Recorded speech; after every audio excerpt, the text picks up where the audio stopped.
Hello दोस्तों, welcome to my YouTube channel. दोस्तों आज अपन बात करने वाले हैं इन दिस वीडियो लेक्चर में इलेक्ट्रिक फील्ड एंड चार्ज का। अपन ने फिजिक्स में क्या है इलेक्ट्रिक फील्ड एंड चार्ज का फर्स्ट चैप्टर अपन ने सारी थ्योरी जो है आल थ्योरी आल फार्मूले कवर कर लिए हैं दोस्तों, और वन शॉर्ट रिविजन भी मैंने करवा दिया है इस चैप्टर का दोस्तों।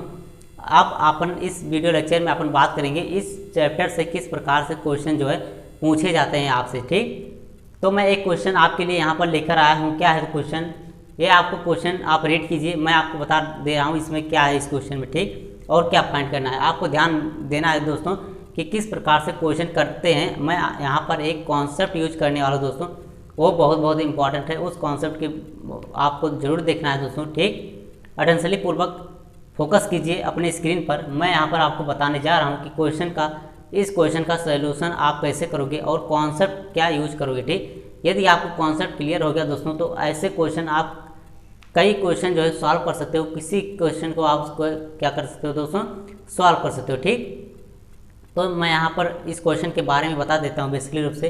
इस क्वेश्चन में गिवन क्या है। ठीक, ये एक ट्रेंगल अपने को गिवन है। ठीक, ए बी सी एक ट्रेंगल है एंड ए सी अपने को दिया गया है 3 सेंटीमीटर, सी बी अपने को दिया गया है 4 सेंटीमीटर एंड ए बी अपने को दिया गया है 5 सेंटीमीटर। ठीक, ध्यान से सुनना है। ठीक दोस्तों, फिर अपने को क्या दिया गया है, ए पर जो चार्ज है, ए पर जो चार्ज है दोस्तों क्यू, ए पर जो चार्ज है वो +1.2 गुणे 10⁻⁸ कूलाम है एंड बी पर जो चार्ज है वो -1.6 गुणे 10⁻⁸ कूलाम है। ठीक, अपने को क्या पूछा गया है दोस्तों, ध्यान से सुनिएगा कि ए और बी पॉइंट के कारण आप हमें सी पॉइंट पर जो है क्या बता दो, इलेक्ट्रिक फील्ड बता दो। Then find electric field at point C, C पर अपने को क्या प्राप्त करना है, इलेक्ट्रिक फील्ड प्राप्त करना है इन दो चार्ज के कारण। ए और बी इन दो चार्ज के कारण सी पॉइंट पर अपने को जो है नेट इलेक्ट्रिक फील्ड फाइंड करना है। मैंने आपको बताया था दोस्तों पॉइंट चार्ज के कारण, यहाँ पर पॉइंट चार्ज है, इसका डिस्टेंस अपने को पता है तो यहाँ पर इलेक्ट्रिक फील्ड फाइंड कर सकते हैं। एंड क्या करना है आपको, इसमें एक कॉन्सेप्ट यूज होगा। मैं उस कॉन्सेप्ट को आपको बताना चाहता हूँ, आप ध्यानपूर्वक उस कॉन्सेप्ट को समझने की कोशिश कीजिए। ठीक, मैं एक कॉन्सेप्ट बता रहा हूँ, ध्यान से सुनिएगा। क्या है, जब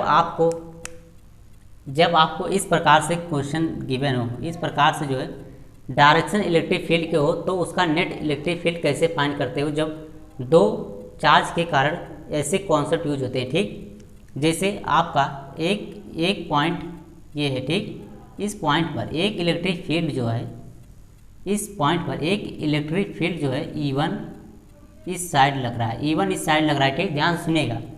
एंड एक E2 इस साइड लग रहा है। ठीक, E2 जो है इस साइड लग रहा है। ठीक, ये कोई पॉइंट है वो मान लीजिए। ठीक, यहाँ पर कोई चार्ज रखा हुआ, यहाँ पर कोई चार्ज रखा है। ठीक, मान लीजिए Q1 चार्ज रखा है। ठीक, और यहाँ पर कोई पॉइंट ए है इस पॉइंट पर एंड यहाँ पर कोई पॉइंट बी है, इस पॉइंट पर अपने को क्या पूछा गया है, इलेक्ट्रिक फील्ड पूछा गया है। ठीक, तो दोस्तों क्या करोगे, ध्यान से सुनिएगा। इस ओ पॉइंट पर ध्यान सुनिएगा, क्या है, इस ओ पॉइंट पर दोस्तों, इस ओ पॉइंट पर नेट इलेक्ट्रिक फील्ड क्या हो जाएगा, ध्यान सुनिएगा, ध्यान से सुनना है आपको। इस ओ पॉइंट पर नेट इलेक्ट्रिक फील्ड जो होगा, यदि E2 डायरेक्शन इधर है और E1 डायरेक्शन इधर है, जब दो इलेक्ट्रिक फील्ड के डायरेक्शन 180 डिग्री को कोण एंगल बनाती हैं और उनका डायरेक्शन जो है विपरीत होता है, बिल्कुल ही एक दूसरे के अपोजिट होते हैं, तो उनका नेट इलेक्ट्रिक फील्ड जो लिखते हैं अपन दोस्तों, वेक्टर ई नेट अपन जो लिखते हैं, वेक्टर ई नेट जो लिखते हैं वो क्या लिखते हैं, E2 vector E2 minus vector E1, या आप लिख सकते हो vector E1 minus vector E2। ये जो है नेट इलेक्ट्रिक फील्ड लिखते हैं। ठीक, ये आपको जो क्लियर होना चाहिए। अब अपन सेकेंड की बात कर लें, जब दो इलेक्ट्रिक फील्ड की डायरेक्शन एक ही दिशा में हो। ठीक, इस प्रकार से दो डायरेक्शन जो है एक ही दिशा पर हो, एक ही रेखा पर हो सकती है या एक ही दिशा पर हो। ठीक, एक ही डायरेक्शन में हो, यहाँ पर E1 बोल देते हैं, यहाँ पर E2 बोल देते हैं। ठीक, ये कोई पॉइंट था ए मान लो, यहाँ से इलेक्ट्रिक फील्ड किसी पॉइंट पर फाइंड करना है अपने को, तो जब दो इलेक्ट्रिक फील्ड लाइनें, इलेक्ट्रिक फील्ड एक ही डायरेक्शन में हो या एक ही लाइन पर हो, यहाँ पर आप देख सकते हो दोनों क्या है दोस्तों, 0 डिग्री का जो है एंगल बना रही है, ठीक। तो इन पर जो है नेट इलेक्ट्रिक फील्ड आप कैसे फाइंड करोगे, कॉन्सेप्ट क्या है वो कॉन्सेप्ट आपको याद रखना है। ई नेट आप फाइंड करोगे, vector E net, vector E net क्या हो जाएगा दोस्तों, vector E1 plus vector E2 हो जाएगा, ठीक, vector E1 plus vector E2. आपको ये भी ध्यान रखना है दोस्तों कि जब आप इलेक्ट्रिक फील्ड फाइंड करते समय, इलेक्ट्रिक फील्ड फाइंड करते समय आपको चार्ज को पॉजिटिव या निगेटिव साइन नहीं रखना है, ठीक, पॉजिटिव या निगेटिव साइन नहीं रखना है। यहाँ पर मैं आपको बता देता हूँ, दो चीज़ आपको फाइंड करते समय, फोर्स और इलेक्ट्रिक फील्ड फाइंड करते समय आपको चार्ज को पॉजिटिव या निगेटिव नहीं रखना है, उसकी जो है आंकिक वैल्यू जो है आपको रखनी है दोस्तों, ठीक। सिर्फ आपको चार्ज को पॉजिटिव निगेटिव कहाँ रखते हैं दोस्तों, मैं आपको बता देता हूँ। जब आप पोटेंशियल ज्ञात करते हो, तो जब आप पोटेंशियल ज्ञात करते हो विभव, तो वहाँ पर जो है चार्ज को निगेटिव और पॉजिटिव रखते हैं, ठीक। पोटेंशियल वहाँ पर कोई डायरेक्शन उसका नहीं होता है, वहाँ पर पोटेंशियल भी नेट अपन लिखते हैं V1 प्लस V2। जो चार्ज पॉजिटिव होता है वहाँ पर V1 की वैल्यू पॉजिटिव आती है और निगेटिव चार्ज के कारण V1 की पोटेंशियल जो होता है वो निगेटिव आता है, ठीक। और इलेक्ट्रिक फील्ड एंड जो होता है फोर्स वो कभी निगेटिव नहीं होता है, ठीक। यहाँ पर इलेक्ट्रिक फील्ड आपको फाइंड करना हो या फोर्स फाइंड करना हो, वो भी इसी प्रकार से फाइंड करते हैं जैसे मैं इलेक्ट्रिक फील्ड फाइंड कर रहा हूँ, ठीक, ध्यान से सुनिएगा। इलेक्ट्रिक फील्ड जैसे मैं फाइंड कर रहा हूँ उसी प्रकार से फोर्स को भी फाइंड करते हैं दोस्तों, ठीक। ये एक कॉन्सेप्ट होगा, ये दूसरा कॉन्सेप्ट होगा। अब मैं तीसरा कॉन्सेप्ट बता रहा हूँ जो इसमें यूज होने वाला है, ठीक। इस क्वेश्चन में तीसरा कॉन्सेप्ट यूज होने वाला है, वो क्या है दोस्तों, ठीक। यहाँ आप सुनिए, ध्यानपूर्वक ध्यान दीजिए दोस्तों, ठीक। नेक्स्ट कॉन्सेप्ट क्या है, ठीक। एक कोई पॉइंट है, इस प्रकार से एक कोई पॉइंट है, यहाँ से एक इलेक्ट्रिक फील्ड की डायरेक्शन इस डायरेक्शन में है और एक इलेक्ट्रिक फील्ड की डायरेक्शन इस डायरेक्शन में, ठीक। ये कोई एंगल बना रहा है, ये कोई एंगल बना रहा है, ठीक, थीटा कोई एंगल बना रहा है, एज्यूम कर लो, ठीक। फिर आपसे बोल दिया जाए कि इसका नेट वेक्टर ई क्या है दोस्तों, वेक्टर ई1 इसे मान लेते हैं और इसे वेक्टर ई2 मान लेते हैं, ठीक। ध्यान दीजिएगा दोस्तों, इसका जो ई नेट होगा दोस्तों, वेक्टर ई नेट जो होगा वो इसी डायरेक्शन में होगा, बट यहाँ से इस प्रकार से इसका ई नेट हो जाएगा दोस्तों, ठीक। और ई नेट की वैल्यू कैसे लिखेंगे दोस्तों, ई नेट की वैल्यू जो होती है वो अंडर रूट होता है, अंडर रूट वेक्टर ई1 का स्क्वायर, वेक्टर ई1 का स्क्वायर प्लस वेक्टर ई2 का स्क्वायर, वेक्टर ई2 का स्क्वायर, ठीक। ये अपन जो है vector E1 vector E net लिखते हैं, ठीक। जब क्या हो, दो इलेक्ट्रिक फील्ड किसी एंगल पर लग रही हो दोस्तों, किसी एंगल पर हो, दो इलेक्ट्रिक फील्ड किसी एंगल पर हो, तो उनका ई नेट जो लिखते हैं वेक्टर ई1 का स्क्वायर वेक्टर ई2 का स्क्वायर, ठीक, प्लस ऐसे फोर्स को भी लिखते हैं। ये तीन कॉन्सेप्ट ही आपको जो है कोर्स में आपके उपलब्ध है दोस्तों, कॉम्पिटिटिव एग्जाम में भी यहीं तक आपको मिलेंगे और कोई डायरेक्शन आपको ध्यान नहीं देना है दोस्तों। ये आपको मैं इस कॉन्सेप्ट को इसलिए बता रहा हूँ दोस्तों कि ये क्वेश्चन, इस टाइप के क्वेश्चन सॉल्व करते समय दोस्तों स्टूडेंट को जो है बहुत प्रॉब्लम होती है, क्योंकि उन्हें ये नहीं पता होता है कि हम वेक्टर ई1 और वेक्टर ई2 की डायरेक्शन क्या लें, इस डायरेक्शन में हो तो उनका वेक्टर ई नेट क्या फाइंड करें दोस्तों, इसी में जो है वो मिस्टेक कर देते हैं, ठीक। तो ये मैं आपको इसलिए बता रहा हूँ दोस्तों कि आपको जो है आगे से मिस्टेक नहीं करना है और इस टाइप की जो कॉन्सेप्ट यूज हो जिस क्वेश्चन में इसका जो है ई नेट फाइंड करना हो, तो 1, 2 और 3 टाइप के ई नेट आप फाइंड कर सकते हो, वेक्टर ई नेट, ठीक। इसी प्रकार से वेक्टर एफ भी फाइंड कर सकते हो, ठीक। एंड वेक्टर एफ और वेक्टर ई यही दो बहुत इंपॉर्टेंट होते हैं दोस्तों। इसी की डायरेक्शन जो है स्टूडेंट को नहीं पता होता है और कोई भी ये बताता भी नहीं है, जो मैं यहाँ पर जो है आपको क्लियर कर रहा हूँ दोस्तों। ये 100% गारंटी देता हूँ, ये कोई आपको जो है बताएगा नहीं दोस्तों कि ये डायरेक्शन कैसे हम ई नेट फाइंड कर सकते हैं, या दो इलेक्ट्रिक फील्ड या दो फोर्स कैसे किसी एंगल पर हो तो उनका जो है फोर्स किस प्रकार से फाइंड करते हैं, ठीक। तो आई होप ये आपको क्लियर हो गया होगा इस कॉन्सेप्ट को। अब मैं इस क्वेश्चन की बात करने जा रहा हूँ दोस्तों। ये कॉन्सेप्ट मैं यहाँ से रिमूव करना चाहता हूँ दोस्तों। यदि आपको स्क्रीनशॉट लेना हो तो आप ले सकते हो, ठीक। जल्दी से स्क्रीनशॉट ले सकते हो आप दोस्तों। मैं इस क्वेश्चन को जो है इस इस कॉन्सेप्ट को यहाँ पर रिमूव करना चाहता हूँ और इस क्वेश्चन की बात करना चाहता हूँ। ठीक, आई होप आपने स्क्रीनशॉट ले लिया होगा। ठीक, अब मैं इसे जो है रिमूव करना चाहता हूँ। ठीक, ध्यानपूर्वक एक क्वेश्चन की बात कर लेते हैं। इसमें जो है तीसरा, जो मैं तीसरा बताया हूँ, तीसरा क्या बताऊँ, तीसरा जो है कॉन्सेप्ट बताया हूँ, वही इसमें इस क्वेश्चन में यूज होने वाला। ठीक, ध्यानपूर्वक देखिएगा। इस एंड मैंने क्या बताया है, मैंने इलेक्ट्रिक फील्ड और चार्ज वाले जब इलेक्ट्रिक फील्ड पढ़ा रहा था तो उसका डायरेक्शन भी बताया था मैंने। ठीक, वो भी आपको ध्यान रखना है। इलेक्ट्रिक फील्ड का डायरेक्शन जो होता है, मैं यहाँ एक बार फिर से लिख देता हूँ दोस्तों। इलेक्ट्रिक फील्ड का डायरेक्शन जो होता है वो प्लस से माइनस की ओर होता है। ठीक, इलेक्ट्रिक फील्ड का डायरेक्शन जो होता है दोस्तों वो प्लस से माइनस की ओर होता है। ये आपको ध्यान रखना है दोस्तों, ये आपको ध्यान रखना है यदि आप क्वेश्चन जो है सॉल्व कर रहे हो तो। ठीक, अब देखिए, अब यहाँ पर ध्यान से देखिए, ये प्लस चार्ज है, प्लस चार्ज है, ए पॉइंट है, इसमें इस पॉइंट चार्ज के कारण प्लस है और सी पॉइंट पर इलेक्ट्रिक फील्ड जो लगेगा प्लस से इलेक्ट्रिक फील्ड लाइनें इस डायरेक्शन में बाहर की ओर जाएंगी, बाहर की ओर जाएंगी, बाहर की ओर जाएंगी। ठीक, तो इलेक्ट्रिक फील्ड लाइन की डायरेक्शन, इलेक्ट्रिक फील्ड की डायरेक्शन क्या हो जाएगी दोस्तों, इस डायरेक्शन में हो जाएगा। ठीक, इस डायरेक्शन में हो जाएगा इलेक्ट्रिक फील्ड। इसे आप मान लेते हैं वेक्टर E1 है। ठीक, वेक्टर E1 मान लेते हैं। ठीक, अब आपको ध्यान रखना है बी पॉइंट पर, बी पॉइंट पर क्या है, बी पॉइंट पर निगेटिव चार्ज है। अब निगेटिव चार्ज के कारण इलेक्ट्रिक फील्ड लाइनें निगेटिव चार्ज की ओर आती हैं। क्या होती है, निगेटिव चार्ज के कारण इलेक्ट्रिक फील्ड लाइनें निगेटिव चार्ज की ओर आती हैं किसी पॉइंट पर। ठीक, किसी पॉइंट से निगेटिव चार्ज के कारण, निगेटिव चार्ज जहाँ पर रखा है वहाँ पर किसी पॉइंट से इलेक्ट्रिक फील्ड लाइन क्या होती है दोस्तों, आती हैं। ठीक, क्या होती हैं दोस्तों, आती हैं, और पॉजिटिव चार्ज के कारण इलेक्ट्रिक फील्ड लाइनें जाती हैं। ठीक, ये आपको ध्यान रखना है। यदि आपको ये क्वेश्चन सॉल्व करते समय दोस्तों, वेक्टर का क्वेश्चन सॉल्व करते समय आपको डायरेक्शन की बहुत ध्यान रखना होता है दोस्तों, तभी आप क्वेश्चन सॉल्व करते क्या कर सकते हो दोस्तों, क्वेश्चन सॉल्व कर सकते हो। ठीक, यहाँ इसकी डायरेक्शन क्या हो जाएगी, यहाँ देखिए वेक्टर बी के कारण इलेक्ट्रिक फील्ड जो सी पर लगेगा उसका डायरेक्शन इस डायरेक्शन की, तो इस डायरेक्शन पर होगा। क्या होगा, वेक्टर बी पॉइंट की ओर होगा। ठीक, इसे अपन बोल देते हैं वेक्टर E2। अब इसका नेट क्या, ये आप देख रहे हो, ये एक एंगल बना रहा है थीटा। ये क्या बना रहा है, एक एंगल थीटा। यदि कोई बंदा आपसे पूछ लेता है कि इसका डायरेक्शन भाई साहब बता दो, इसका डायरेक्शन क्या हो जाएगा, इस E1 और वेक्टर E2 के नेट वेक्टर E का डायरेक्शन जो हो जाएगा इस डायरेक्शन में हो जाएगा। इसे अपन बोल देते हैं vector E net, vector E net. ठीक, वेक्टर E नेट अपन ने उसे बोल दिया, ये आपने फाइंड कर लिया कि इसका डायरेक्शन। ऐसे क्वेश्चन सॉल्व करते समय पहले आपको क्या फाइंड करना है, E1 E2, और पॉजिटिव चार्ज को देखना है, निगेटिव चार्ज को देखना है।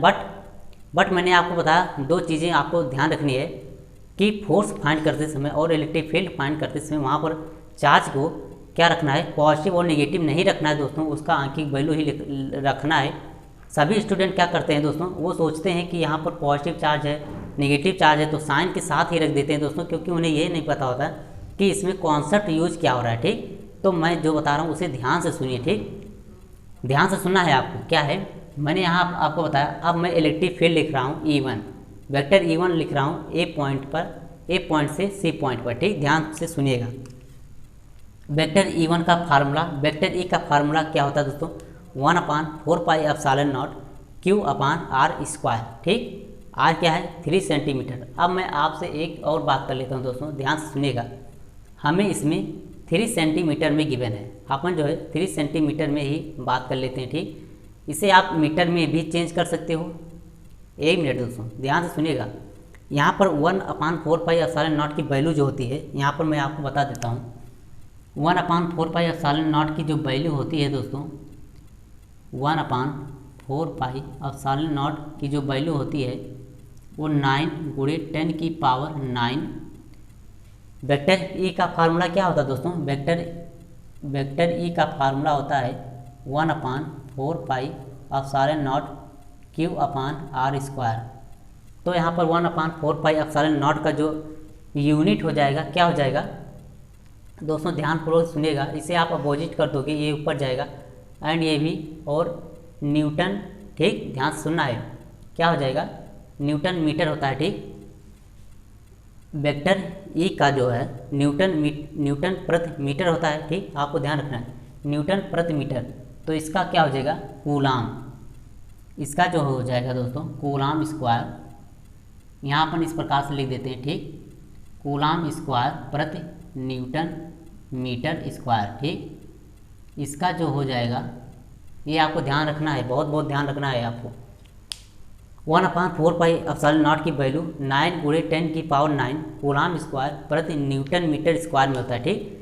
न्यूटन मीटर स्क्वायर, यहाँ पर मीटर स्क्वायर है तो यहाँ पर सेंटीमीटर, तो आपको जो है इस वैल्यू को यदि आप सॉल्व पुट करते हो 9 × 10⁹ 1/4πε0 की वैल्यू, तो आपको जो है 3 सेंटीमीटर को 5 सेंटीमीटर को 4 सेंटीमीटर को किस में रखना होगा, मीटर में रखना होगा। किस में रखना होगा, मीटर में रखना होगा ठीक। ये ध्यान दीजिएगा दोस्तों ठीक। ये क्या है दोस्तों, ये आपको जो है ध्यान देना है ठीक। ये यहाँ पर आप ध्यान दीजिए ठीक, यहाँ आप इसे ध्यान दीजिए। क्या होता है 1/4πε0 की यूनिट आप कैसे फाइंड करोगे। मैंने आपको फोर्स की डिफिनेशन बताई थी। फोर्स वेक्टर एफ होता है 1/4πε0 ठीक, Q1 Q2/r²। यहाँ से आप क्या लिख सकते हो, इस आर स्क्वायर को इससे मल्टीप्लाई करोगे, न्यूटन मीटर स्क्वायर ठीक, न्यूटन मीटर स्क्वायर और अपान में कूलाम स्क्वायर। यहाँ आपने मिस्टेक कर दिया ठीक, हमने मिस्टेक कर दिया, इसका जो यूनिट होगा वो उल्टा लिख दिया ठीक, newton metre square upon coulomb square. क्योंकि आप यदि यूनिट आप भूल जाते हो दोस्तों, बहरहाल दोस्तों याद नहीं रहता है, तो आप जो है यदि आप भूल जाते हो, फिर बहुत से यूनिट आपको याद रखने होते हैं दोस्तों, बहुत सारे फार्मूले हैं। यदि आप भूल जाते हो तो फार्मूले से आप यूनिट निकालना सीखिए ठीक। मैंने कैसे निकालने हैं वो आपको बताया ठीक। यहाँ आर स्क्वायर को एफ से मल्टीप्लाई करोगे, न्यूटन मीटर स्क्वायर और Q1 Q2 को अपान में ले जाओगे ठीक, कूलाम स्क्वायर हो जाएगा ठीक। तो इसका यूनिट हो जाएगा newton metre square coulomb square ठीक। अब मैं यहाँ पर क्या लिख रहा हूँ, ध्यान से सुनिएगा। अब वेक्टर E1 लिख रहा हूँ मैं, यहाँ पर वेक्टर E1 लिख रहा हूँ ठीक। वेक्टर E1 क्या हो जाएगा 1/4πε0। क्यू कितना है दोस्तों 1.2 ×10⁻⁸ अपान आर स्क्वायर की वैल्यू 3 सेंटीमीटर को आप मीटर में कन्वर्ट करोगे तो क्या करोगे दोस्तों, 100 से डिवाइड करोगे ठीक, 100 से आप डिवाइड करोगे 100 से। इससे आप लिख सकते हो 3 × 10⁻² का स्क्वायर ठीक। ये वेक्टर E1 फाइंड कर लिया। अब वेक्टर E2 फाइंड कर लेते हैं। वेक्टर E2 क्या हो जाएगा 1/4πε0 ठीक। क्यू की वैल्यू क्या है दोस्तों, ये 1.6 × 10⁻⁸ एंड उसकी डिस्टेंस क्या है 4 सेंटीमीटर। 4 सेंटीमीटर को आप क्या लिखोगे 4 × 10⁻² मीटर, 4 × 10⁻² मीटर। इसका स्क्वायर करना है आपको, इसका स्क्वायर कर दिए ठीक। अब मैंने आपको बताया, इसे थोड़ा और सॉल्व कर लेते हैं ठीक। वेक्टर E1 जो हो जाएगा, वेक्टर E1 इक्वल टू हो जाएगा 9 × 10⁻9 × 1.2 × 10⁻⁸ अपान हो जाएगा दोस्तों, अपान हो जाएगा ये 3 का स्क्वायर 9 हो जाएगा गुणे 10⁻² है 10⁻⁴ हो जाएगा ठीक। ये 9 से 9 कैंसिल हो जाएगा, ये आपको ध्यान रखना है। एंड वेक्टर E2 क्या हो जाएगा, वेक्टर E2 हो जाएगा 9 × 10⁻9 × 1.6 × 10⁻⁸ अपान क्या हो जाएगा दोस्तों 4 का स्क्वायर 16 × 10⁻² का स्क्वायर 10⁻⁴। ये पॉइंट यहाँ से हटाओगे ठीक, ये पॉइंट यहाँ से हटेगा तो नीचे 10 से मल्टीप्लाई हो जाएगा और इस 16 से 16 कैंसिल हो जाएगा ठीक। यहाँ ये आपको ध्यान रखना है ठीक। अब इसे आपको सॉल्व करना है, इसे और सॉल्व करना है। यहाँ पर इसे और सॉल्व कर सकते हो। वेक्टर E2 जो हो जाएगा, वेक्टर E2 हो जाएगा कितना दोस्तों 10⁹, यहाँ आप लिखो 9 × 10⁻⁹ 9 में से -8 चला जाएगा तो 10 ही बचेगा दोस्तों। क्या बचेगा 10 ठीक। 10⁻⁴ से 10 जब कैंसिल हो जाएगा, यहाँ पावर 1 है, यहाँ पावर 1 है दोस्तों। -4 से 1 जो है जब ऐड होगा मल्टीप्लाई में जो है घाते क्या होते हैं दोस्तों, जुड़ जाते हैं ठीक। -4 + 1 होगा तो -3 ऊपर जाएगा दोस्तों, तो गुणे 10 की पावर 3 हो जाएगा, ठीक, +3 हो जाएगा। इसे आप लिख सकते हो कितना, इसे आप लिख सकते हो 9 गुणे 10 की पावर 4। ये आपका हो गया E2 न्यूटन प्रति कूलाम, ठीक, ध्यान से सुनना है। अब वेक्टर E1 क्या हो जाएगा दोस्तों, वेक्टर E1 जो हो जाएगा, वेक्टर E1 हो जाएगा यहाँ 10 की पावर 9, यहाँ पर 10 की पावर -8, ध्यान से सुनिए। 10 की पावर 9 और 10 की पावर -8 को ऐड करोगे तो यहाँ पर 10 हो जाएगा, यहाँ पर 1.2 गुणे 10, 1.2 गुणे 10, ठीक। और ये 10 की पावर -4 ऊपर जाएगा, 10 की पावर 4 हो जाएगा, ठीक, 10 की पावर 4 हो जाएगा दोस्तों। इसे आपको सॉल्व करोगे, वेक्टर ई क्या लिखोगे दोस्तों, इसे इक्वल टू आप लिख सकते हो, क्या, इसे इक्वल टू आप लिख सकते हो, ये 1.2 10 से मल्टीप्लाई होकर के 12 गुणे 10 की पावर 4 हो जाएगा, ठीक, 12 गुणे 10 की पावर 4 न्यूटन प्रति कूलाम हो जाएगा, ठीक। ये हो गया दोस्तों, ये आपको जो है ध्यान रखना है, ठीक, ये आपको ध्यान रखना है। वेक्टर E1 अपन ने 12 गुणे 10 की पावर 4 न्यूटन प्रति कूलाम फाइंड कर लिया, ठीक, न्यूटन प्रति मीटर होता है, ठीक, क्या होता है दोस्तों, न्यूटन प्रति कूलाम होता है, ठीक। वेक्टर E2 की जो यूनिट होती है न्यूटन प्रति कूलाम ही होता है, ठीक। इसे आपको ई नेट लिखना है। अब वेक्टर ई नेट क्या हो जाएगा, यहाँ पर आप लिख देते हैं, वेक्टर ई नेट क्या हो जाएगा, आपको ध्यान रखना है, वेक्टर ई नेट क्या हो जाएगा, अंडर रूट वेक्टर E1 का स्क्वायर, वेक्टर E1 का स्क्वायर प्लस वेक्टर E2 का स्क्वायर। ये मैंने थर्ड कॉन्सेप्ट जो बताया था वही इस कॉन्सेप्ट को इसमें यूज हो रहा है, ठीक। यहाँ पर आप क्या लिखोगे, यहाँ पर आप क्या लिखोगे दोस्तों, अंडर रूट लिखोगे, यहाँ पर ना लिख करके मैं यहाँ पर नीचे ही लिख दे रहा हूँ, ठीक, शायद आपको दिखाई न दे, यहाँ अपन लिख दे रहा हूँ, क्या है, अंडर रूट वेक्टर E1 क्या है दोस्तों, 12 का स्क्वायर कितना हो जाएगा दोस्तों, 12 का स्क्वायर 144 हो जाएगा, 144, और 10 की पावर 4 का स्क्वायर 10 की पावर 8 हो जाएगा, 10 की पावर 8 प्लस 9 का स्क्वायर 81 हो जाएगा, गुणे 10 की पावर 4 का स्क्वायर 8 हो जाएगा, ठीक। ये हो गया दोस्तों, ठीक। अब आप क्या करोगे, ये तो 10 की पावर 8 जब इक्वल होती है, जब घात इक्वल होता है दोस्तों, तो वो क्या होता है 144 और प्लस 21 81 जो है दोस्तों वो ऐड हो जाएगा, वो क्या हो जाएगा, ऐड हो जाएगा। जब 144 ऐड करोगे 81 से, ठीक, तो वो क्या हो जाएगा, ध्यानपूर्वक देखना है, वो क्या होने वाला है, वो तो 225 होने जाए, आप यहाँ पर मल्टीप्लाई कर सकते हो, 225 ही होगा, ठीक।